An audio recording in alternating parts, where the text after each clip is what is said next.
Today, we are going to talk about the unappreciated social support we get from being parts of organizations. Right. Why work actually makes us feel better, which I don't know that people think about this a lot. Well, because work has that connotation to it that it's work. And I mean, Right. it is. Yeah. But like, how many people have their partners, their Yeah. friendships? I mean, you spend 8 hours a day at work. These are the people you see most for most people. Yeah.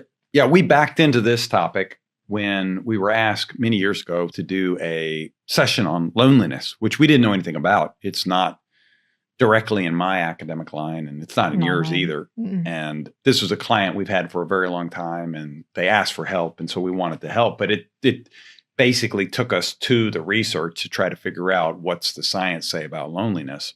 And one of the interesting findings was that unemployed people are one of the most vulnerable groups to loneliness. And the reason for that is because of the enormous social support benefit that work confers. It's a whole other set of friends, basically.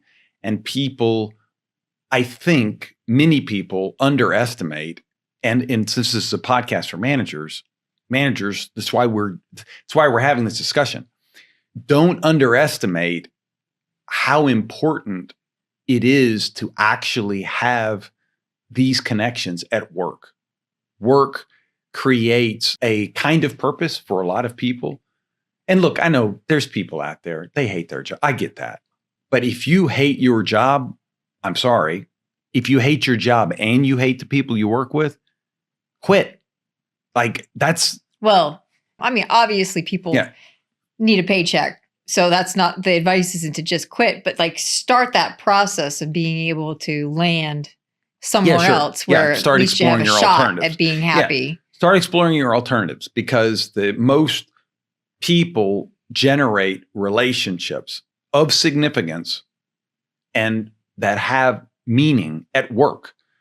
And we see another angle of this a lot in the people we coach, because a percentage of the people that we're coaching are toward the latter phases, the ending phases of their career. Because we tend to... we get a lot of senior people. Yeah, we get a lot of like not just senior in terms of age, but senior in terms of the organization. We do a lot of executive coaching, and so it tends to be older people. Yeah. Work does not have to be your purpose. Absolutely, it does not. Yeah, we know people, like I talk about the lady who worked for us, for my family, and she was a fantastic employee, but her purpose was raising her 5 kids. Yeah, work doesn't have to be a purpose. For many people, it is. And so I think that our recommendation to managers would be, don't underappreciate how important the relationships are that people have at work and that people are forming. They are a facilitator where they have the opportunity to bring people together, figure out what motivates and bring people together, like forming closer bonds. We've talked about this before. Obviously, shared goals is one of the important ways. Feeling like you're moving in the same direction towards something important can make people feel like they're on a team, especially if there's some competition external to the organization. Not so great when the competition is inside the organization.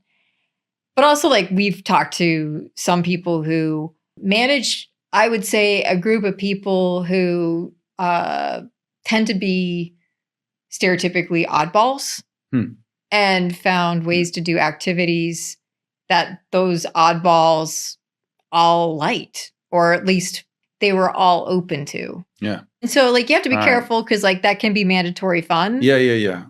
But you can kind of get a sense for whether or not it's mandatory fun by the fact that they're bringing their game. Like they're bringing energy and excitement and talk about it. And so like, you're on to something. Yeah.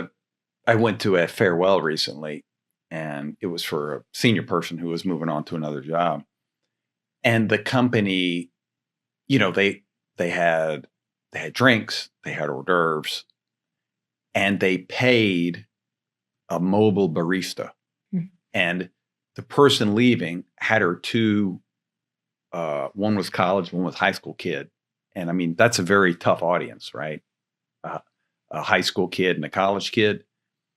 And I was there when they rolled in and they saw, and there was a line. Like it was maybe 70 people at this thing.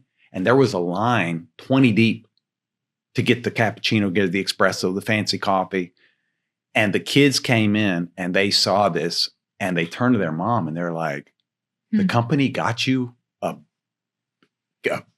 barista for your farewell?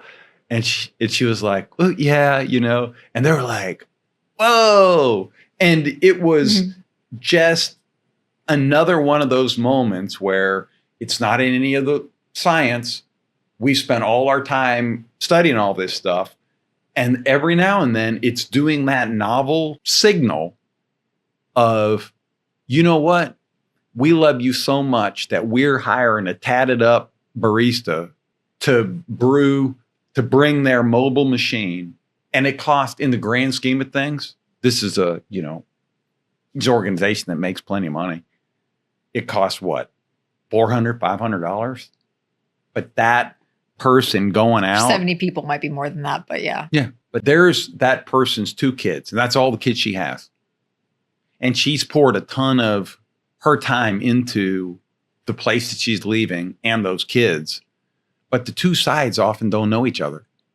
And the kids, I know this seems nuts, but a large part of the kids realizing their mom was a big deal was a $500 barista and 70 people at a parallel.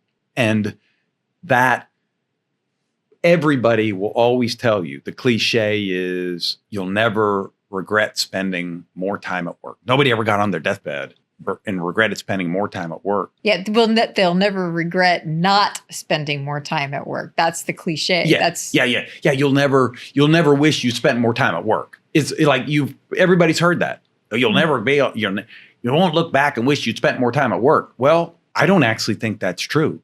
I think there are people I know as they've gone on their deathbed and they regret that they left work early. Meaning, like, I shouldn't have quit when I did. I shouldn't have retired.